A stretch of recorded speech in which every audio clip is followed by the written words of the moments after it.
Welcome to another edition of the Golf Report. I'm Harold Howe, and we're here with Golf Superintendent Paul Evenden. Paul, it's been a couple months since we've spoken. We're getting to the midway point of the summer. What was this rubbish with with the Farmer's Almanac, talking about a hot, dry summer? I don't think anybody's seen much of that. And what effect do you feel the season has had, weather-wise, on what you have to do? Well, Harold, the Farmer's Almanac is a great stocking stuffer. I don't put a lot of faith in that. Mother Nature delivers what she delivers on a day-to-day basis. Yeah, we've seen a trend. Last year it was wet. It's been wet again this year. The disease pressure on our turf has been very, very high this year, the highest that I've ever seen it since I've been at Brantford. You'll see that there are some spots on our fairways. We are treating for those with preventative fungicides and whatnot. Because we have had rain events that are quite frequent, quite regularly, it seems that Men's League gets rained on pretty well every Wednesday. The greens are definitely softer. It's tough to dry them out when we're getting half an inch of rain every other day. But we do feel that with the tools in our toolbox, the roller, our top dressing program, verticutting, we have had some challenges in the last few weeks, but I think that we've got those pretty well under control now. And we've heard very good comments coming in from the golf course about the condition of our golf course. Probably nobody's tougher on the course than you are. On a scale of 1 to 10 compared to last year, with 10 being, I suppose, Augusta, which is unrealistic, where do you think we are?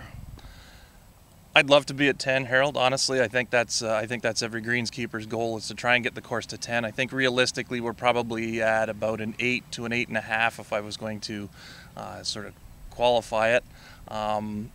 We have had some cutbacks, as we talked about last time. My group of guys have been doing an absolutely fantastic job, a phenomenal group of gentlemen that work for us here. They've pulled out all the stops, and I can honestly tell you that they are dedicated to trying to get us to 10 each and every day. Right. It seems like all I ever talk about when I get with you and some other people here is money.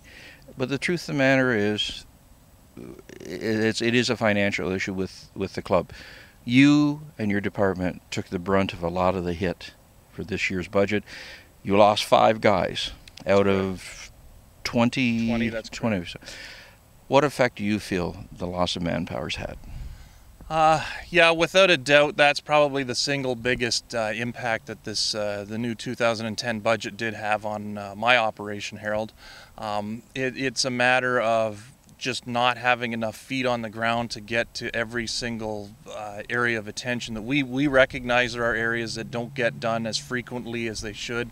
That doesn't mean we're ignoring them or discounting them for this year. It's just a matter of it takes a little longer for us to get around to trim trees and weed whip bunkers and that sort of a thing. But I can tell you we do get to them. It just seems that some days there are areas that are a little rougher than others, and then within a couple of days we get caught up again. And it's an uphill battle because we are down 5 people. All right. We're getting into that budgetary time, and you're going to be asked to present your proposals for the next year. What is your wish list going to be? Personally, I think to get the course back to where we should be, which is progressive and moving forward, because we are a progressive and forward-thinking golf club, I'd like to see the amount that was reduced last year reinstated, I guess, for 2011 as a start. I'm not unrealistic in thinking we're going to get $250,000 and that. I think it's a step-by-step process, but I would like to see us brought back to where we were before all the cuts came back. Right. And we're not the only club that faces financial challenges, and I'm sure you talk to your counterparts, and the problems they're facing are exactly the same type of things you are. Yeah, that's correct. The golf industry, I think, as a whole took a hit, and obviously budgets were reduced. Just from my experience talking to colleagues, Brantford got hit a lot harder than a lot of other private country clubs of our size and caliber. Again, I think Brantford seems to always take it on the chin when we get an economic downturn. I think that was reflected in my reductions personally. I know other clubs did have reductions, but they didn't seem to cut as deep or sort of as brutally as ours did.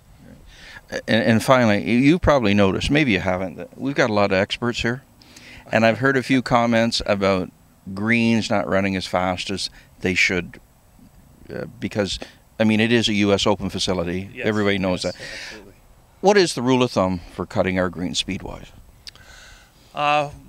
We basically read the green speed on a stimp meter. A stimp meter is a tool that was developed many years ago, and it was meant to measure consistency between greens. It was never meant as a speedometer, but unfortunately, members as a whole, or golfers as a whole, use it as a tool to determine how fast a green is.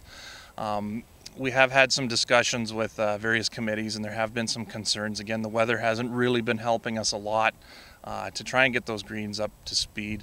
There's a lot of factors playing in here, but we have heard some very good comments now that we have sort of hit our stride. The summer's here. Green speeds are back up. I've been getting a lot of very good feedback from the membership that greens are back to where they should be or where they would like to see them.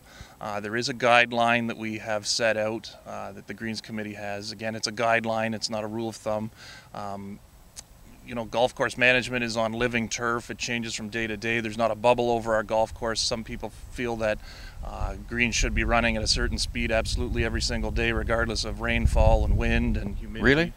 Yeah, it's amazing. I'm not in control of that bubble, but yeah, we are definitely within that range. There's a zone that they like to see them in, and we definitely try and hit the middle of the zone. If we get to either side, we're doing well. So yeah, some days are a little quicker, some days are a little slower, but again, we're always within that bubble. So I do carry the stimp meter on my golf cart, which I'm sure people probably recognize and see me out there doing that. We stimp our greens usually twice a day, once in the morning and once in the afternoon, and we are definitely within that guideline. Okay. Well, thanks for the update, and let's hope it starts raining for the back half of the season. That would be fantastic. Okay. This is Harold Howe with Paul Edmonton giving you the Golf Report.